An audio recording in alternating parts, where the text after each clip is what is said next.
ಹೊನ್ನಾವರ ತಾಲೂಕಿನ ತಲಮೋಟೆ ಮೋಳ್ಕೋಡ್ನ ಶ್ರೀ ಮಹಾಗಣಪತಿ ಹಾಗೂ ಗ್ರಾಮದೇವಿ ನಾಗಯಕ್ಷಿ ಜಟಾಯು ಹಾಗೂ ಪರಿವಾರ ದೇವರುಗಳ 6ನೇ ವರ್ಧಂತಿ ಉತ್ಸವವು ವಿಜೃಂಭಣೆಯಿಂದ ನೆರವೇರಿತು. ಭಕ್ತರು ವಿವಿಧ ಸೇವೆಗಳನ್ನು ಸಲ್ಲಿಸಿ ಪುನೀತರಾದರು.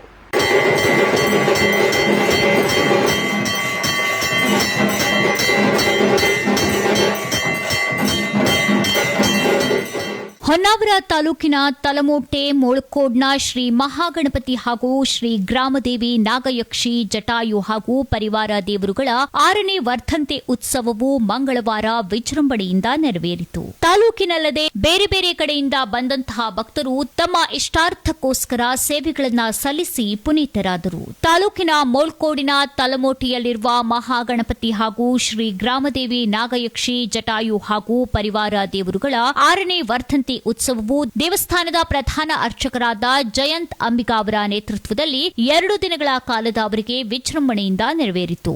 ಸೋಮವಾರದಂದು ಸಾಯಂಕಾಲ ವಡನಬೈಲು ಶ್ರೀ ಬಳೆ ಪದ್ಮಾವತಿ ದೇವಸ್ಥಾನದ ಧರ್ಮದರ್ಶಿಗಳಾದ ವೀರರಾಜಯ್ಯ ಜೈನ್ ಇವರನ್ನ ಚಂಡೇವಾದ್ಯದೊಂದಿಗೆ ಮಹಿಳೆಯರಿಂದ ಪೂರ್ಣ ಕುಂಭದೊಂದಿಗೆ ದೇವಸ್ಥಾನಕ್ಕೆ ಸ್ವಾಗತಿಸಲಾಯಿತು. ನಂತರ ಗಂಗಾ ಪೂಜೆ ನೆರವೇರಿಸಿ ಕಳಸ ಪೂಜೆಯೊಂದಿಗೆ ಧಾರ್ಮಿಕ ಕಾರ್ಯಕ್ರಮವು ಪ್ರಾರಂಭವಾಯಿತು. ನಂತರ ಮಂಗಳವಾರದಂದು ದೇವತಾರಾಧನೆ, ಗಣಪತಿ ಪೂಜೆ, ಅಭಿಷೇಕ, ಪುಣ್ಯಾಹವಾಚನೆ, ನವಚಂಡಿಕಾ ಹವನ, ನವಗ್ರಹ ಹವನ ಸೇರಿದಂತೆ ವಿವಿಧ ಧಾರ್ಮಿಕ ಕಾರ್ಯಕ್ರಮಗಳು ನಡೆಯಿತು. ಸೀಮಾ ಮುಖ್ಯ ಪ್ರಾಣ ದೇವಸ್ಥಾನದ ಪ್ರಧಾನ ಅರ್ಚಕರಾದ ಚಂದ್ರಶೇಖರ್ ಭಟ್ ಇವರ ಅಮೃತ ಹಸ್ತದಿಂದ ಶ್ರೀದೇವರಿಗೆ ಬೆಳ್ಳಿ ಕವಚ ಸಮರ್ಪಿಸಲಾಯಿತು. ನಂತರ ಮಹಾಪೂಜೆಯು ಭಕ್ತರ ಸಮ್ಮುಖದಲ್ಲಿ ನೆರವೇರಿತು.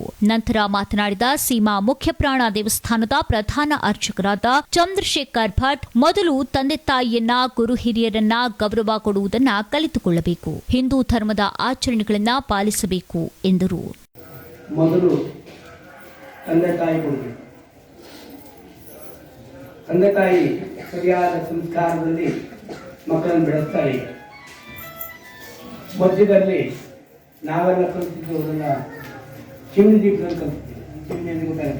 ಚಿಮಣಿ ಕರೆಂಟ್ ದೀಪದ ಮಾಸ್ಟರ್ ಬಂದ್ರೆ ಅಲ್ಲಿ ಇರ್ತಿತ್ತು. ಈಗ ಮಾಸ್ಟರ್ನು ಹೊಗಲ ಮೇಲೆ ಕೈ ಹಾಕೊಳ್ಳೋಕ್ಕಾಗಲ್ಲ. ಅಂದ್ರೆ ನೀವು ತಿಳ್ಕೊಂಡಿದ್ದು ವಿದ್ಯಾಭ್ಯಾಸ ಬಹಳ ಮುಂದುವರೆದು ಆಮೇಲೆ ನೋಡಿ ಈ ಪರಿಸ್ಥಿತಿ ಹೇಗಾಗಿದೆ. ಇಲ್ಲಿ ನಾವು ಇಷ್ಟು ಶಾಂತವಾಗಿದೆ. ಅದಕ್ಕೆ ನರೇಂದ್ರ, ನಾನು ಬಿಜೆಪಿ ಕಾಂಗ್ರೆಸ್ ವಿರೋಧಿ ಅಲ್ಲೇ ಅಲ್ಲ. ನರೇಂದ್ರ ಅಂದ್ರೆ ಇವತ್ತಿನ ಈ ದಿನ ನಾನು 2ನೇ ಸಲ ಬರ್ತಾ ಇದ್ದೆ. ನಮ್ಮ ಶಿಷ್ಯ ಗುರು ಬೇರೆ ಪ್ರಶ್ನೆ. ಗುರು ಶಿಷ್ಯರಲ್ಲಿ ಕೃಷ್ಣಾರ್ಜುನ, ಅದರಲ್ಲಿ ಶಿಷ್ಯ ಯಾರು, ಗುರು ಯಾರು ತಾಳ್ಮಧ್ಯ ನೋಡಿ. ರಾಮಾಂಜನೇಯ ಯಾರು ಗುರು ಯಾರು ಅಲ್ಲ. ಧಾರ್ಮಿಕ ಮನೋಭಾವನೆಯಲ್ಲಿ ಪೂಜೆ ಮಾಡುವ ಅವ ದೇವರ ಅರ್ಚಕ. ಅವ್ರು ಹೇಳಿದ್ರು ಮಂತ್ರಿಗಳು ಇಲ್ಲಿನ ಕಾರ್ಯಕ್ರಮದಲ್ಲಿ. ಈಗ 2ನೇ ಸಲ ಭೇಟಿಯಾಗಿದೆ.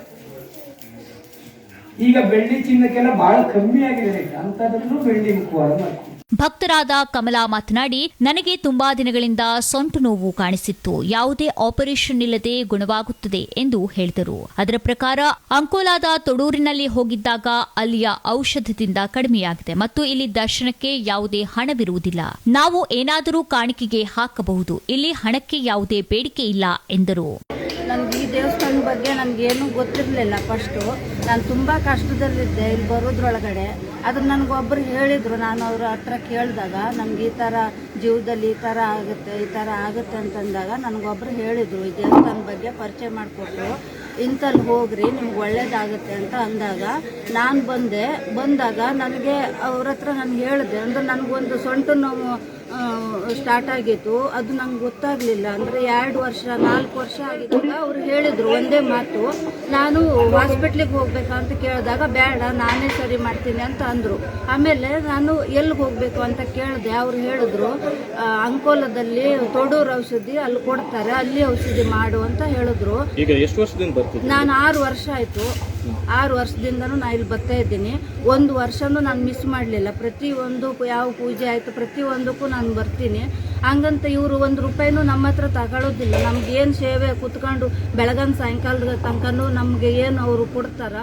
ಪುರೋಹಿತರಾದ ಮುಕುಂದ್ ಭಟ್ ಮಾತನಾಡಿ, ಇಲ್ಲಿ ಜಯಂತ್ ಅಂಬಿಕಾ ಅವರಿಗೆ ದೇವಿಯ ದರ್ಶನ ಬರುತ್ತದೆ. ದರ್ಶನಕ್ಕೆ ತುಂಬಾ ಮಹತ್ವವಿದೆ. ದರ್ಶನಕ್ಕೆ ಬಂದಂತಹ ಭಕ್ತರು ತಮ್ಮ ಕಷ್ಟಗಳನ್ನ ಹೇಳಿ ಸಮಸ್ಯೆಗಳನ್ನ ಬಗೆಹರಿಸಿಕೊಂಡಿರುವ ಉದಾಹರಣೆಗಳಿವೆ ಎಂದರು. ಇವತ್ತು ಈ ಕ್ಷೇತ್ರ ಗ್ರಾಮದೇವಿ ನಾಗಯಕ್ಷಿ ಅಂಥೇಳಿ ಇವತ್ತಿಗೆ 8 ವರ್ಷ ಹಿಂದೆ ಈ ಒಂದು ಕ್ಷೇತ್ರವನ್ನು ಜೀರ್ಣೋದ್ಧಾರ ಮಾಡಲಿಕ್ಕೆ ಜಯಂತ್ ಅಂಬಿಗ ಇವರು ಅವರ ಒಂದು ಮೇಲೆ ಬರ್ತಕ್ಕಂಥ ಭಾರದ ಮೇಲೆ ಈ ಒಂದು ಕ್ಷೇತ್ರವನ್ನು ಅಭಿವೃದ್ಧಿ ಮಾಡಬೇಕು ಅಂಥೇಳಿ ಅವರು ಸಂಕಲ್ಪವನ್ನು ಮಾಡಿದ್ರು. ಅದೇ ರೀತಿ ಸಂಕಲ್ಪದಂತೆ ಭಕ್ತಾದಿಗಳು ಈ ಸ್ಥಾನದಲ್ಲಿ ನಡ್ಕೊಂಡು ಬಂದಂತಹ ಭಕ್ತಾದಿಗಳೇನಿದ್ದಾರೆ ಅವರೆಲ್ಲರೂ ಸೇರಿ ಅದಕ್ಕೆ ತನು ಮನ ಧನವನ್ನು ಕೊಟ್ಟು ಈ ಒಂದು ಕ್ಷೇತ್ರದ ಅಭಿವೃದ್ಧಿಗೆ ಕೈ ಜೋಡಿಸಿದ್ದಾರೆ. ಇವತ್ತು ಈ ದಿವ್ಯ ಸಾನ್ನಿಧ್ಯದಲ್ಲಿ 8ನೇ ವರ್ಷದ ಒಂದು ವಾರ್ಷಿಕ ಉತ್ಸವ. ಈ ಒಂದು ಕಾರ್ಯಕ್ರಮ ಇವತ್ತು ನವಚಂಡಿಕಾ ಹವನ, ಕಲಾಭಿವೃದ್ಧಿ ಹವನ ಮತ್ತು ನಿನ್ನೆ ದಿವಸವೂ ಕೂಡ ಗುರುಗಳ ಆಗಮನ ಆಗಿತ್ತು.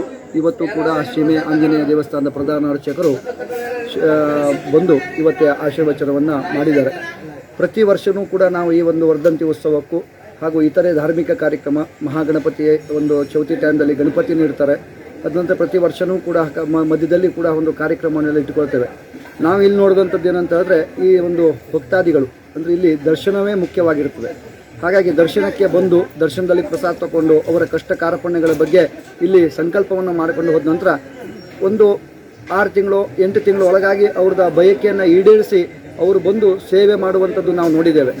ಅವರು ಒಂದು ಹಿಂದೆ ಇಲ್ಲಿ ಒಂದು ದೃಷ್ಟಿ ಇಲ್ಲದ ಒಂದು ಮಗುಗೆ ಒಂದು 7-8 ವರ್ಷದ ಮಗು, ಅದು ದೃಷ್ಟಿ ಇಲ್ಲಾಗಿತ್ತು.